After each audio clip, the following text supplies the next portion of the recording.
जय भीम। मैं मेवालाल और आप देख रहे हैं बहुजन समय। साथियों, आज अंबेडकर भवन में पैगाम का एक बहुत बड़ा प्रोग्राम था। तो पैगाम के संस्थापक मानवर तजेंद्र जी झिल्ली साहब, आज मुझे संजोग से मुलाकात उनकी हो गई। तो मुझे बहुत दिन से मुझे जिज्ञासा थी कि मानवर तजेंद्र से झिल्ली जी, जो कि मानवर काशीराम जी के साथ काम कर रहे थे, बॉम्ब सेट जब बना था तो उनके भी साथ काम किया था। तो मैं आज इनसे जानना चाहता हूं कि वो सफर यात्रा कैसे बीती। सर, आपको पहले जय भीम। जय भीम। आप हमें बताएं, हमारे दर्शक को बताएं कि आपका और मानवर काशीराम जी का बहुत बहुत पुराना दोस्ती थी। कैसे ये अलगाव हुआ, उसके बारे में थोड़ा हमें इतिहास में बताएं सर। ये 1975 की बात है। मैं किसी काम के लिए दिल्ली आया था। तो दिल्ली मेरा एक मित्र था, दौलत राम बंगड़ उसका नाम था। तो उसके पास मैं आया था। तो दौलत राम बंगड़ ने मेरे को बताया कि आज एक संस्था है वामसफ नाम की, उसका प्रोग्राम है कुंजकुंजा रोड हाल पर। तो वो उस समय जो वामसफ जिसको वो कहते थे संस्था है, और उसका दिल्ली यूनिट का वो प्रेसिडेंट था दौलत राम बंगड़। तो उसने कहा आज उधर एक प्रोग्राम है। तो मैं कहा चलो उधर चलते हैं। कहता उधर जिन्होंने जो वामसफ बनाई है वो मान लो कांशीराम, वो उधर रेस्ट करेंगे। तो फिर मैं उधर उसके साथ गया। तो तब पहली दफ़ा मेरे को मेरी कांशीराम विजयनाथ के साथ मुलाकात हुई। तो उस समय मैंने भी 5-7 मिनट अपनी बात उधर फंक्शन में रखी। तो उसके बाद कांशीराम के साथ मेरी मुलाकात हुई। तो उन्होंने बताया कि मैं तो 1955 से घर से आ गया था, और उसके बाद मैं पुनः सर्विस पे चला गया। और पुनः सर्विस करने के बाद एक हमारे अंबेडकर बर्थडे पर वो छुट्टी मिलनी चाहिए, इसके लिए मेरे साथ, वो तो क्लास 2 ऑफिसर था, तो वो कहते कि मेरे साथ जो मेरा सहायक था, प्यून सर्वेंट जो था, वो का नाम था दीनाबाना। वो राजस्थान का वाल्मीकि कम्युनिटी का साथी था जी। तो उसने मेरे को बताया कि ये डॉक्टर अंबेडकर के बर्थडे के ऊपर ये हमारी ये संस्था जो है ये छुट्टी नहीं कर रही, तो हमें छुट्टी मिलनी चाहिए। तो उसने कहा भाई वो कौन थे डॉक्टर अंबेडकर? तो उसने कहा कि आप डॉक्टर अंबेडकर के बारे में नहीं जानते, तो ये काफ़ी मतलब गंभीर विषय है। तो उसने फिर वो कहते मेरे को एक किताब दी जिसका नाम था एनिहिलेशन ऑफ कास्ट। तो एनिहिलेशन ऑफ कास्ट को, वो बुक को मैंने रात को पढ़ा। फिर वो एनिहिलेशन कास्ट को किताब को मैंने पढ़ा, तब मेरे को मालूम हुआ कि बाबा साहब डॉक्टर अम्बेडकर कौन थे और उन्होंने कितनी संघर्ष किया। और उसकी बर्थडे के ऊपर ये हमें छुट्टी नहीं दे रहे। तो तब उन्होंने कहा कि मैंने सोचा कि ये तो छुट्टी मिलनी चाहिए, और दीनाबाना जो कहता है तो ये तो ठीक है बात। तो इसलिए उस छुट्टी के लिए संघर्ष पूना में चालू किया, छुट्टी लेने के लिए। और उस छुट्टी के लेने के मामले पर एक काफ़ी डिफेंस ऑर्डिनेंस फैक्ट्री में वो काम कर रहे थे। तो उधर काफ़ी जदोजहद चली, और वो 3-4 साल तक वो जदोजहद चलती रही। उस जदोजहद में ही मेरे को अभी उसके बाद मैंने सर्विस नहीं करी, और मैं इसी काम में लग गया। और आज तक इसी काम के लिए जो बाबा साहब डॉक्टर अम्बेडकर ने एजुकेटेड एम्प्लॉइज़ के लिए रोल निश्चित किया था, उस रोल को मैं निभा रहा हूँ। और ये मेरी कांशीराम के साथ पहली मुलाकात थी। तो उसको कहते थे कि मैं 1955 में घर से आ गया था, और उसके बाद जब मेरे को ये बात समझ लगी तो मैंने घर वालों को बोल दिया कि अभी मैंने भी घर नहीं आना है। तो एक दफ़ा जब मेरे को घर वालों ने कहा कि आपकी शादी करनी है, शादी के लिए हमने लड़की देखी है, तो उनको मैंने बोला मेरी शादी हो गई है और अब मेरी शादी के लिए आपने कोई चिंता नहीं करनी। जो मैं काम ले लिया है मैं उसी काम में अभी लगा हुआ हूँ। और मैं नौकरी भी जो है मेरी, क्योंकि अब मैं नौकरी कर ही नहीं सकता, मेरे ऊपर डिपार्टमेंट वालों ने भी ये चार्ज लगा दिए हैं। तो इसलिए तब से मैं कहता ये जो वामशिया नाम की संस्था है, उस समय वामशिया नाम की संस्था थी, तो backward and minority community employees federation इसका नाम था। तो उसके बाद मैं यही काम करता हूँ। तो मैंने कहा भाई ये काम तो अच्छा है, कर रहे हैं, तो जो आपके साथ हम भी सहयोग करेंगे और हम भी पंजाब में इसके बारे में लोगों को ऑर्गेनाइज करेंगे। तब से मैं पंजाब में वो काम करना चालू कर दिया। और उसके बाद 1977 में हमने जलंधर में एक मीटिंग रखी। लेकिन उससे पहले जब ये महज ये काम कर रहा था तो कांशीराम का भी मेरे साथ उधर आना जाना हो गया। मेरे साथ आते थे, पजौर में मैं सर्विस करता था। तो उसके बारे में कांशीराम के मदर को किसी ने बता दिया कि आपका वो लड़का वो पंजौर में आता जाता है तेजेंद्र सिंह के पास। तो फिर वो मेरे पास आई, तो वो कहती भाई ऐसा ऐसा है, वो कांशीराम मेरा लड़का है।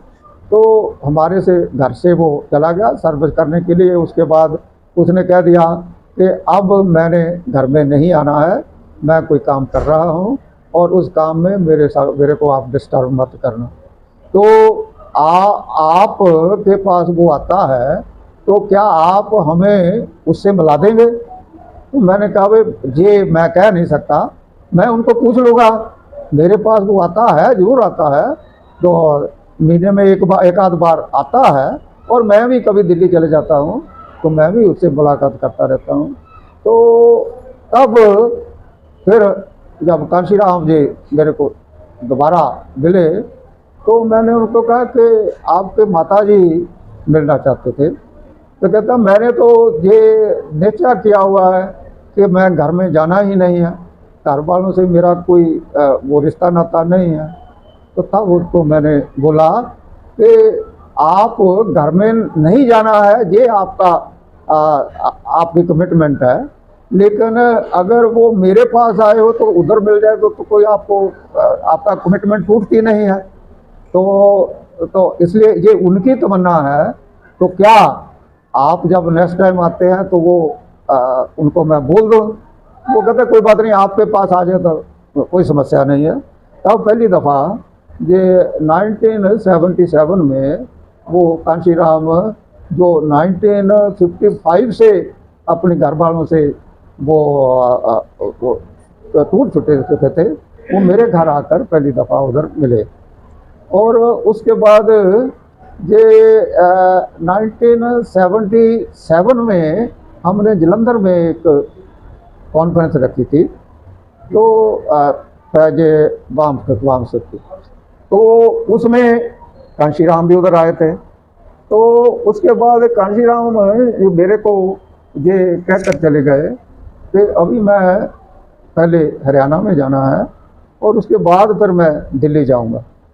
लेकिन जब उसके मदर और फादर उधर घर पहुँचे तो उसके बाद उसके फादर बीमार हो गए और फादर एक्सपायर हो गए। तब मेरे को इन्फॉर्मेशन दी उन्होंने कि कांशीराम के फादर तो एक्सपायर हो गए हैं। तो मैं दिल्ली में टेलीफोन किया, दिल्ली दफ्तर में उधर उस समय मिस्टर आटे नाम का लड़का था महाराष्ट्र का, वो दिल्ली दफ्तर को देखता था। तब आटे को मैंने टेलीफोन किया तो मैंने पूछा भाई वो कांशीराम इधर आ गए हैं? तो वो कहता नहीं, वो तो आपके पास ही गए हुए, इतने जलंधर हमें तो बता कर गए कि जलंधर जा रहा हूँ मैं। तो मैंने कहा कोई बात नहीं, वो मेरे से आ गए हैं, वो अभी हरियाणा में है, और वो अभी जब आएंगे दफ्तर में उनको ये मैसेज देना कि उनके फादर एक्सपायर हो गए हैं, और अगर क्या वो आना चाहेंगे, अगर वो आना चाहेंगे तो हम इंतज़ार करेंगे, नहीं तो हम उसका संस्कार कर देंगे। तो उसके बाद कांशीराम जब उधर आए तो उन्होंने आटे ने मेरे से बात कराई, तो तब मैंने उनको बोला कि ये आपकी कमिटमेंट है थी कि आप घर नहीं जाएंगे, तो मेरे घर आकर वो मिल गए हैं। तो अभी आपके फादर एक्सपायर हो गए हैं, और अभी आप बताओ कि आप आना चाहेंगे तो हम इंतज़ार करें, अगर नहीं आना चाहेंगे तो हम उसका संस्कार कर देंगे। तो वो कहते मैं आता हूँ। तो पहली दफ़ा उस समय अपने फादर के एक्सपायर होने के बाद तब वो कांशीराम जी अपने घर गए थे। तो वो मेरे कहने से, कंपेल करने से कि जी अच्छा है, अगर आप आ जाओ तो हम इंतज़ार करेंगे, नहीं आओगे तो हम उनका संस्कार कर देंगे। तो उसके बाद सिर्फ कांशीराम के साथ वो उसकी मदर वो मिल जाती थी, तो जब हमारे पास आते थे, तो उसके बाद फिर वो उनको आने जाने में वो कहते हुए कोई समस्या नहीं, जब मैं इधर आता हूँ तो आप मिल जाना। तो इसके बाद हालात इस किस्म के बनते रहे कि जब ये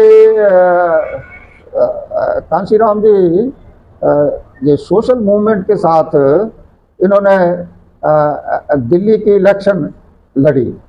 ये मायावती उस समय सर्विस करती थी दिल्ली की इलेक्शन में, मायावती ने अपनी सर्विस छोड़कर वो इलेक्शन लड़ी। सर रुकूंगा, ये जो इलेक्शन लड़े थे कोई तब पार्टी बनी थी कि निर्दलीय लड़े थे?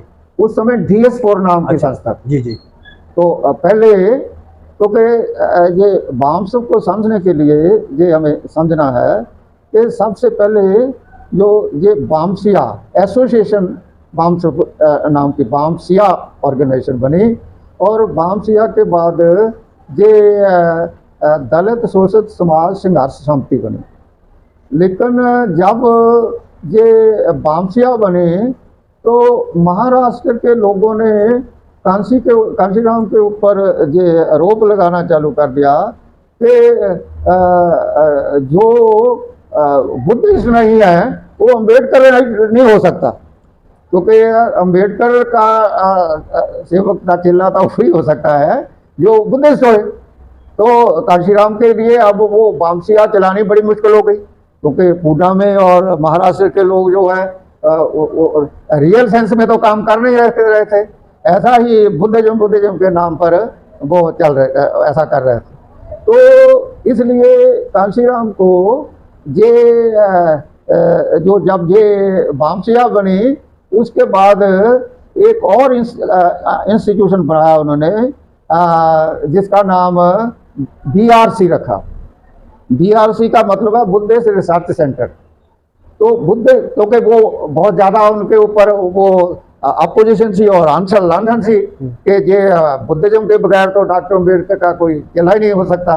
तो उसको वो काबू करने के लिए तो उन्होंने वो BRC नाम की, क्योंकि सबसे पहले वामसिया बनाई, वामसिया के बाद वो महाराष्ट्र के लोगों को रियलिटी दिखाने के लिए वो कहते ही हैं बुद्धिस्ट, लेकिन सबसे ज़्यादा विरोध था वही करते हैं। तो इसलिए फिर BRC बनाई, और BRC के बाद ये 1981 दिसंबर में ये जो ये दलित शोषित समाज संघर्ष समिति DS4 वो नाम की ऑर्गेनाइजेशन बनाई, क्योंकि उस समय तक ये पॉलिटिकल एक्शन भी आ गया। अभी इस पॉलिटिकल DS4 जो थी ये इस एजुकेशनल ऑर्गेनाइजेशन थी, लेकिन इस एजुकेशनल ऑर्गेनाइजेशन के माध्यम से ये पॉलिटिकल एक्शन किया गया, क्योंकि पहला तो दिल्ली की इलेक्शन लड़ी, फिर दिल्ली के बाद ये JNK में इलेक्शन लड़ी, वो भी ये DS4 के माध्यम से थी। सर लड़के रोकूंगा, जब वो यहाँ चुनाव लड़े थे तो उस समय चुनाव चिन्ह ऊँट मिला था क्या? एक काशीराम को, जो यहाँ से चुनाव लड़े थे? नहीं, उस समय ये जो हाथी है, हाँ, हाँ। हाथी तो एक इंडिपेंडेंट सिंबल हो गया था। अच्छा। आरपीआई का पहले सिंबल होता था कभी हाथी। जी जी लेकिन आरपीआई तो रिकॉग्नाइज पॉलिटिकल पार्टी की बजाय रजिस्ट्रेशन भी नहीं थी रह जी गई है। जी जी। तो इसलिए वो उनसे सिंबल खुश गया, सिंबल फ्री हो गया। तो साहब ये मानो काशीराम जी हाथी चुनाव से लड़े थे? हाथी फ्री सिंबल था। जी जी जी। क्योंकि जब वो ऑर्गेनाइज किसी का है ही नहीं हाथी, तो फिर इलेक्शन कमीशन को जो बोल लो, वो जो फ्री सिंबल है जी जी। वो तो जो मर्जी ले सकता है। जी जी। तो वो फिर इन्होंने जब रजिस्टर कराई DS4, तो वो फिर वो फ्री सिंबल इनको मिल गया। और फ्री सिंबल मिलने के बाद वो जो वो होता है, ये 1% अगर वोट ले जाओ तो फिर वो रजिस्टर्ड पार्टी हो जाती है। इलेक्शन कमीशन उनको वो रजिस्ट्रेशन मिल जाती है।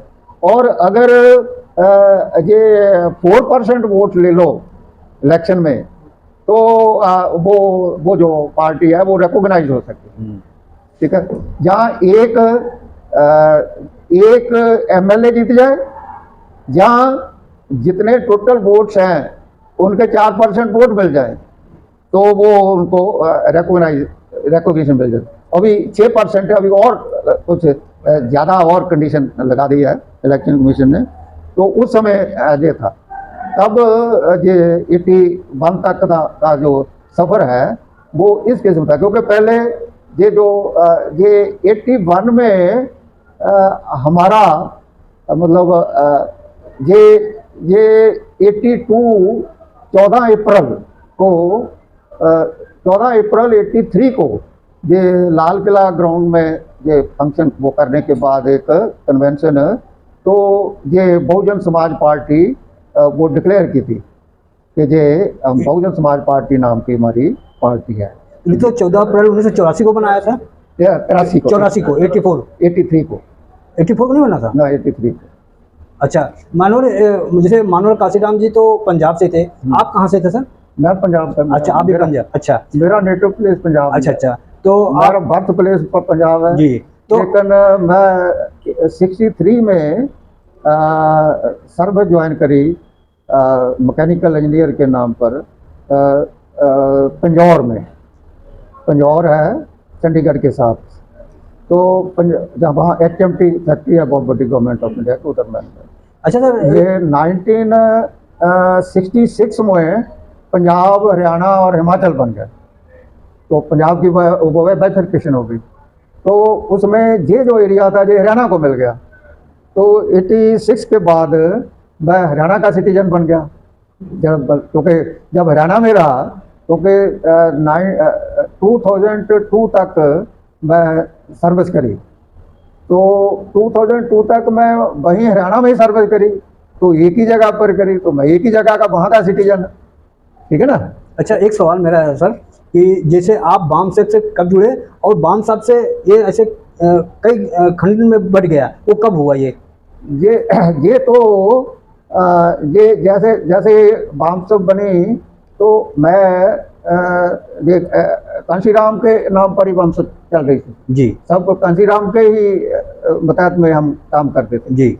लेकिन जब ये 1983 में पॉलिटिकल पार्टी DS4 ये जो बहुजन समाज पार्टी बना ली जी, तो तब हमने कांशीराम को कहा भाई ये वामसब जो है ये जो है ये पॉलिटिकल एक्टिविटी नहीं करनी, ये एम्प्लॉई की ऑर्गेनाइजेशन है। कुछ एम्प्लॉइज के ऊपर एक्शन भी हुआ कई जगह पर कि आप तो पॉलिटिकल एक्टिविटी करते हैं। तो इसलिए ये हम ये जो ये आपके साथ हम आगे ये काम नहीं कर सकते, इसलिए तो आपने करना है, आप करो, चलाओ, ठीक है ना। तो मैं उसमें नहीं पार्टिसिपेट कर सकता। अच्छा, तो हाँ। ये इसके बाद फिर देश भर से बहुत से लोग आए मेरे पास, क्योंकि कांशीराम के बाद मेरे को ही ज़्यादा लोग जानते थे। उसमें जो आगे बढ़कर काम जो है मैं ही कर रहा था। तो जब कांशीराम ने वो पॉलिटिकल पार्टी डाली, रजिस्टर कर ली, तो हम उससे वो हो गया, सेपरेट कर दिया। तो फिर बहुत सारे लोग देश भर से मेरे पास आए कि भाई अभी आप नॉन पॉलिटिकल काम करते हैं, करना है तो नॉन पॉलिटिकल काम करो, ठीक है ना। तो बाबा साहब का मिशन तो पॉलिटिक्स एक पार्ट है उसमें, तो बाकी बहुत कुछ है, तो वो काम करते रहो। तो फिर मैंने उनको ये जब ज़्यादा ही कंपेल किया मेरे को, तो बहुत बहुत 25-30 लोग देश भर से मेरे घर में आकर बैठ के धरना लगा कर, भाई बताओ आप करो। तो मैंने कहा कि मैं, वो कहते आप लीड करो। मैंने कहा देखो ना, ये कांशीराम कहता मेरा गुरु खापड़े है, ये खापड़े को बना दो भाई है। तो हम भी मानते हैं इनको, इसने काम किया, बहुत डिवोशन है, डेडिकेशन है। तो वो कहते नहीं, खापड़े को नहीं हमने बनाना, महाराष्ट्र वाले बोल कहते, तो आपको ही बनाना है। तो मैंने कहा मैं इलेक्शन मैं ये ले लेता हूँ जिम्मेवारी, आप मजबूर कर रहे हैं मेरे को, लेकिन मेरी एक कंडीशन है। वो कंडीशन ये है कि आप कांशीराम के खिलाफ कोई लफ्ज नहीं बोलेंगे। आपने किसको बोला सर? जो वो 25-30 लोग मेरे, अच्छा, जिन्होंने मेरे को किया जी। कि मैं ये लीड कर लेता हूँ नॉन पॉलिटिकल ऑर्गेनाइजेशन वामसप को, तो लेकिन ये कंडीशन है मेरी कि कांशीराम कैसा भी है, उसने हमारे साथ कैसा भी व्यवहार किया है, ये सेपरेट है, ये हमारे साथ है, लेकिन सोसाइटी के लिए उसने तो अपना घर बार छोड़ा, उसने तो अपना सारा जीवन लगा दिया है। इसलिए ये आपकी सोच हमारी सोच उसकी सोच के साथ नहीं मिलती। वो पॉलिटिकल एक्टिविटी में एक्शन काम करना चाहता है, हम नॉन पॉलिटिकल एक्टिविटी में काम करना चाहते हैं। ये तो हमारा डिफरेंस ऑफ ओपिनियन है, तो एक दूसरे के खिलाफ का सारा हमारा कोई दोष नहीं है। इसलिए अगर आप ये मानते हैं कि कांशीराम के खिलाफ हमारे में से कोई भी व्यक्ति कोई बात नहीं करेगा, वो हमारे साथ जो भी मर्जी करता रहे, हम उनके चेले रहे हैं, तो वो हमारे को कुछ भी कहता रहे, लेकिन हमने उसके खिलाफ कोई बात नहीं करनी। फिर मैं लीड करता, ये बात लेकर फिर ये वो वामसप नाम की संस्था बनाई, और वामसप वो संस्था ये जून 86 को वो रजिस्टर कराई वामसप नाम, पहली दफ़ा वामसप रजिस्टर्ड ऑर्गेनाइजेशन जो है, उसका प्रेसिडेंट तेजिंदर सिंह और उसकी टीम जो सारे जो थे, वाइस प्रेसिडेंट, सेक्रेटरी, डायरेक्टर जो है, ये सब बनाकर वो रजिस्टर्ड वामसप जो है वो पहली दफ़ा उसका प्रेसिडेंट तेजिंदर सिंह। सर एक आरोप आप पे लगता है सर कि जो वामसप था मानवर कांशीराम कह रहे थे कि जैसे आरएसएस है रजिस्टर नहीं है, उसी तरह इस वामसप को भी चलाएं, लेकिन आपने कहा कि नहीं बिना रजिस्टर नहीं चलेगा, तो ये विवाद हुआ था ऐसा?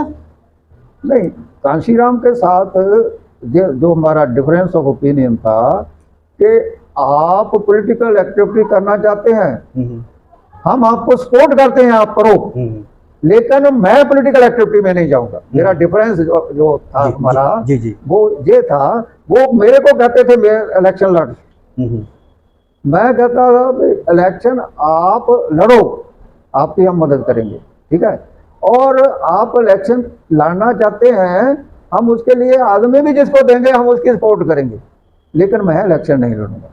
तो ये हमारा डिफरेंस ऑफ ओपिनियन जी। अच्छा एक चीज़ हमें आप बताएं कि उस समय वामसप तो मानो साहब एक ही वामसप था, लेकिन आज कितने वामसप हैं, आपको कुछ जानकारी है सर?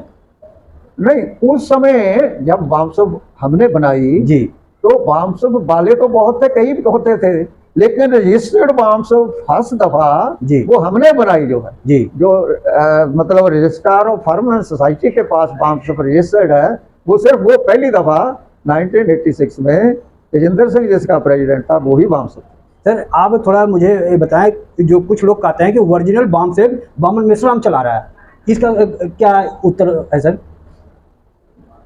आपको मैंने स्पष्ट कर दिया, वामसप नाम की ऑर्गेनाइजेशन ही रजिस्टर तेजिंदर सिंह प्रेसिडेंट के नाम पर हुई जी, और 1986 में हुई जी, ठीक है जी, जी, और उस बामसभ में बामन मेश्रम भी एक मेंबर है। जी जी जी वो डॉक्यूमेंट तो मेरे पास है जी जिसमें से वो जो बामसभ बनानी चाहिए एक मेंबर के नाम पर उसके भी साइन है। जी और क्या चाहिए? जी और उसके बाद ये 1993 की बात है।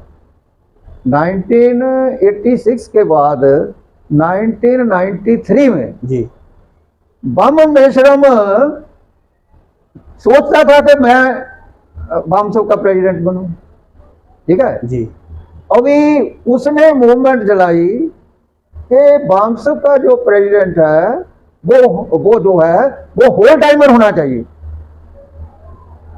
ठीक है। अगर होल टाइमर होना चाहिए तो तेजेंद्र सिंह सर पे छोड़ेगा, ठीक है। तो अभी नहीं सर पे छोड़ेगा तो मैं प्रेसिडेंट बनूंगा, है। मैंने उनको उनके सामने बात रखी, भाई बामसभ एजुकेटेड एम्प्लॉइज की संस्था है। बामसभ एक non political, non educational, social organisation है, ठीक है। और इसका प्रेसिडेंट जब एम्प्लॉय की संस्था है तो एम्प्लॉय होना चाहिए, ठीक है। तो तब बाकी सारे लोगों ने कहा कि ये ठीक है, बामन मेश्रम को जाने दो जैसा।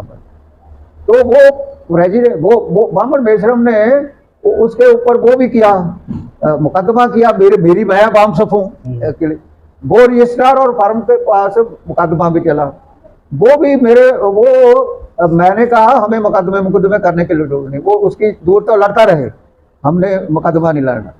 तो एक ये दिल्ली का ही अभी ये मिस्टर मूलचंद हमारे साथी थे जब मैं प्रेसिडेंट बना, वो वाइस प्रेसिडेंट जी। तो उनकी डेथ हुई पिछले लास्ट मंथ जी। अभी तो उस समय वो एक भूपचंद एडवोकेट था उधर, हाँ यूपी के हैं वो, उधर ही मूलचंद के पास ही वो रहते थे, उधर ही वो करते थे जी वकालत अपनी। तो वो कहते भी ये केस लड़ना चाहिए हमें उनके खिलाफ, है जी। तो मैंने कहा मैंने नहीं लड़ना है। वो कहते मेरे को आप ऑथोराइजेशन दे दो एज प्रेसिडेंट बामसभ, मैं आप ही लड़ता रहूँ जी जी। मैं कहा ये चाहते हैं तो फिर वो कर लो भैया आप जी, है, मैं इसमें चमेले में नहीं पड़ना जी। तो उसको मैंने ऑथोराइजेशन दी, वो केस लड़ना। वो केस बामन मेश्रम के खिलाफ एक्चुअली रियल बामसभ को है, तेजेंद्र सिंह जी। वो कोर्ट का ऑर्डर भी है। अच्छा सर, नेक्स्ट क्वेश्चन हम आपसे रहेगा कि ये जो आपने पैगाम संस्था बनाई है, कब बनाई और क्यों बनाया सर? ये इसके बाद बामसभ 93 के बाद चलती रही, और फिर वो बामन मेश्रम की, फिर किसी और की, किसी क्योंकि बामन मेश्रम के खिलाफ और भी तो बोलते ना, वो कई बामसभ बनती रही, लेकिन एक्चुअल रजिस्टर्ड बामसभ जो है वो तो तेजेंद्र सिंह के नाम की था जी, ठीक है ना जी। और फिर वो एक दूसरे के साथ एक दूसरे के लगकर किसी ने और बना ली, किसी ने और बना ली, नाम ही लेना है। तो फिर 2002 में मैं रिटायर हो गया। जब 2002 में मैं रिटायर हुआ तो मैं एम्प्लॉय नहीं रहा जी। जब एम्प्लॉय नहीं रहा तो मैं बामसभ का मेंबर भी नहीं बन सकता, ठीक है ना। मेंबर तो जो बन नहीं सकता वो प्रेसिडेंट का सर है। इसलिए मैंने बामसभ से रिजाइन कर भाई, मैं I am no more member of बामसभ, ठीक है। लेकिन उस समय बामसभ की नई बॉडी बनाई और उसका शेषराज सिंह पवार उसका प्रेसिडेंट बना। तो शेषराज सिंह पवार अभी लास्ट ही वो मूलचंद जी का जब डेथ हुई तो उधर वो भी आया हुआ था, मैं गया था उसके घर में। तो उधर ही उसने कहा, उसके बाद वो ही शेषराज सिंह इलेक्ट हो गया बामसभ का प्रेसिडेंट। लेकिन वो 2002 से 2006-07 तक वो 5 साल की टर्म होती है, तो वो उसमें वो रहा। उसके बाद वो ये 2002 के बाद 2006 में बट समथिंग हैपेंड, बट 2006 में कांशीराम एक्सपायर हो गया। अच्छा, तो उसके बाद कांशीराम रहा तो ठीक है, कांशीराम भी अपना काम पॉलिटिकल बीएसपी चलाता रहा, जगह जगह जगह जगह जी तो कहीं जीतता रहा कहीं हारता रहा। जी तो 2006 में कांशीराम वो एक्सपायर हो गया। तो तब मेरे ऊपर ये प्रेशर आ गया कि अभी जो कितनी किस्म की जो बामसो बन गई है, जी जी तो इधर देखो, इधर जी। से वो बामसो आ रही है। यही तो हमारा जो समाज जो है ना भ्रमित है, कौन ओरिजिनल बाम से किसके साथ जुड़ूं, ये समाज भ्रमित है सर। तो ये उनका प्रॉब्लम, मेरी थोड़ी प्रॉब्लम है जी। अच्छा सर, लास्ट में आप ये जो प्रॉब्लम है जी जी ये उनकी प्रॉब्लम है, जी ये मेरी प्रॉब्लम नहीं है। जी तो मेरे को वो पूछेंगे तो मैं उनको बताऊंगा कि ये है बामसो भाई, जी।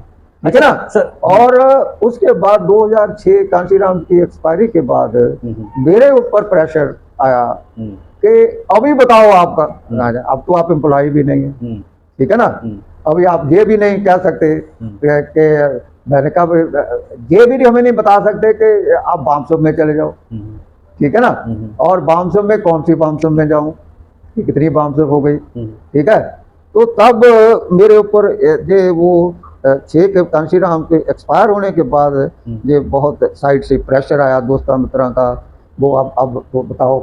तो तब फिर मैंने ये 2008 में ये 23 सितंबर को ये पैगाम नाम की ऑर्गेनाइजेशन बनाई। जी जी।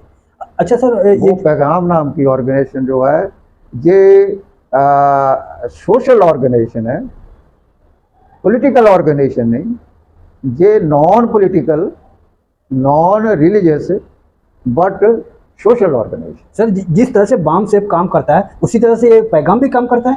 हाँ, क्योंकि पैगाम का काम वही है, वो नाम चेंज है बस, ठीक है, पैगाम का काम वही है जो बामसब को करना था, लेकिन बामसब में सिर्फ एजुकेटेड एम्प्लॉय थे, इसमें एजुकेटेड एम्प्लॉयज के अलावा जो अपने आप को नॉन पॉलिटिकल और नॉन रिलीजियस बनाकर काम करना चाहते हैं वो इसमें पार्टिसिपेट कर सकते हैं। सर मैं आपसे लास्ट सवाल पूछ रहा हूँ सर कि आपने मानव काशीराम जी के साथ काम किया और आपने बीएसपी का नाम लिया, अब हमारे जो बहुजन समाज है एक बीएसपी ही राष्ट्रीय पार्टी है, तो अब राष्ट्रीय पार्टी कैसे फले फूले, अब तो वो जीरो पे आ गई, क्या कहते हैं, एक विधानसभा में यहाँ यूपी में उसको एक सीट मिला है विधानसभा में, लोकसभा में 10 है, आगे क्या होता है। तो आप समाज को बताओ कि कैसे समाज हमारा संगठित हो राष्ट्रीय लेवल पे, ये पॉलिटिकल लेवल पे, आप कुछ सुझाव दे सके तो वो तो सामने है, प्रत्यक्ष है, ठीक है ना, बहुत सारे पार्टियां बनाकर खड़े हैं सर, ठीक है ना जी। पॉलिटिकल पार्टी जो है, ठीक है जी वो सोसाइटी का सुधार नहीं कर सकती, जी ठीक है ना जी। पॉलिटिकल पार्टी का बेसिक जो सिद्धांत है, जो बेसिक ऑब्जेक्टिव है वो पावर है, जी ठीक है ना। उन्होंने पावर ज्यादा क्रिएट करनी है या छीननी है, ये पॉलिटिकल पार्टी का ऑब्जेक्टिव है, ठीक है ना। लेकिन जो फुले अम्बेडकर मूवमेंट है उसका ऑब्जेक्टिव ये है कि सत्ता उनके पास होनी चाहिए जो नॉन पॉलिटिकल रूट्स को मजबूत कर सके, जी ठीक है जी। और सत्ता उनके पास ही रहती है जिनकी नॉन पॉलिटिकल रूट्स मजबूत होती है।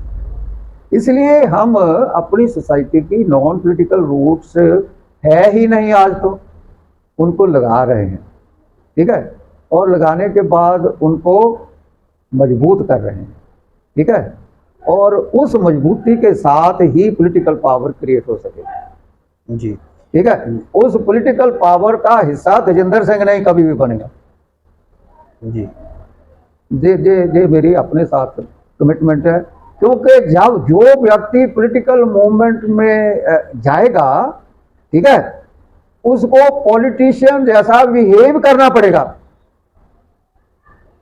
ठीक है ना जी। और जब हम पॉलिटिशियन के जैसा बिहेव करेंगे तो फिर इंसानियत खत्म हो जाएगी। जी we must be very much clear, I am clear about it. ठीक है, आपका बहुत धन्यवाद सर, आपने हमारे सवाल को सारा जवाब दिया सर।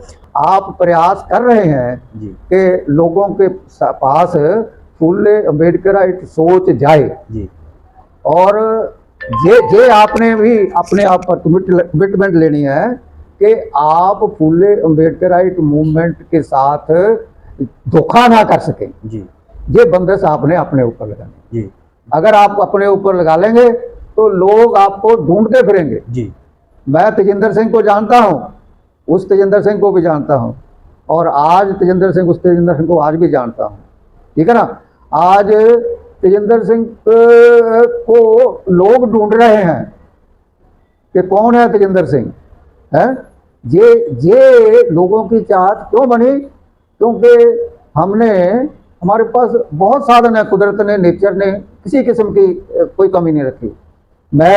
मेरे पास ये 6 एकड़ मेरी अपनी ज़मीन है, मेरा भाई है, 2 भाई है, 6 एकड़ उनके पास भी, दोनों इंग्लैंड में रहते हैं, ठीक है। मेरे को किसी चीज़ की कमी नहीं है, मैं जिधर मर्जी जैसे मर्जी जा रहा सकता हूँ, अपना घर है, अपनी रहायश है। मेरा लड़का है एक, वो 40-45 लाख रुपया साल की उसकी सैलरी है, उसकी वाइफ है, वो ज्वाइंट जनरल मैनेजर है पब्लिक सेक्टर फैक्ट्री में।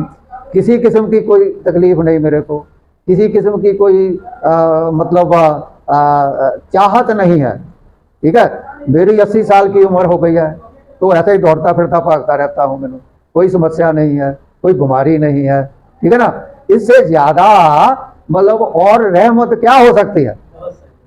दर्शकों से यही कहूँगा कि महानवर झल्ली साहब थे और आप इनके विचार से कितना सहमत हैं। हमारा प्रयास आपको कैसा लगा? यदि हमारा काम आपको पसंद लगे तो हमारे चैनल को सब्सक्राइब करें, लाइक करें और ज्वाइन करें। और आपका मदद हमारे लिए बहुत जरूरी है, आपका प्रेम हमारे लिए बहुत जरूरी है। धन्यवाद। जय भीम, जय भारत।